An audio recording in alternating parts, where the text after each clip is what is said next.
For several years, pit bulls have been known as a vicious breed. Many people believe that they are just born like that. Most people refuse to get a pit bull because of their past and the way that people train them. A dog will act how you treat them. For example, if you treat a dog good and play with it, it will be sweet. But if you hit and neglect your dog, it will definitely have a mean side. Just because a few pit bulls act out doesn't mean that they are all bad. It just depends on the circumstances and the way that they are treated. In my speech, I'll be talking about the history of the breed and how they changed over the years. Pit bulls were actually bred to fight. Pit bulls were originally bred from Old English bulldogs. They gained the popularity on the British Isles in cruel blood sport known as bull baiting. One or two bulldogs were set to harass a bull for hours until it collapsed from injury, fatigue, or both. These matches were held for entertainment of struggling classes. In 1835, the British Parliament made the Cruelty to Animals Act. Once bull baiting was prohibited, the new entertainment was called rattling.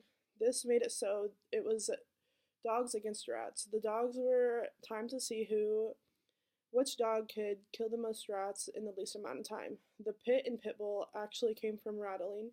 This is because the rats were placed in a pit so they couldn't escape. Since bull baiting was getting out of hand, they turned to dogfighting instead. The public eventually turned to dogfighting since you could hide it easier. Rattling and dogfighting made the dogs work harder. Shortly before the Civil War, immigrants from the British Isles came to the United States and brought their pit bulls.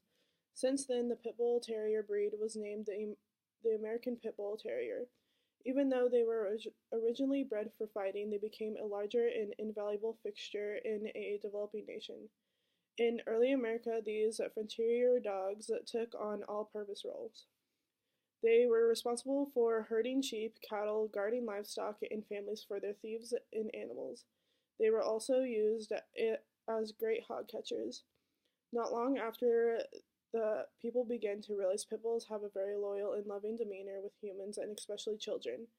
They are not just a working dog, they are a companion. During the first part of the American century, pit bulls were still part of a culture. The pit bull turned away from fighting dogs and began to see them as companions. The U.S. admired pit bulls because they were brave, friendly, hardworking, and worthy of respect. This is how they became the all-American dog. During World War I and World War II, the pit bulls were actually used as the nation's mascot. Pit bulls are very nice and loving animals who have an aggressive side as well. If trained well and treated well, pit bulls can make the perfect pet. It's all about the way that you treat them. Like I said before, if you treat pit bulls with love and caringness, they will be loving, but if you abuse them and treat them horribly, then they can be aggressive and mean. Pit bulls are not the only breed or animal that have an aggressive and a loving side. It is simply the way that the owner treats them.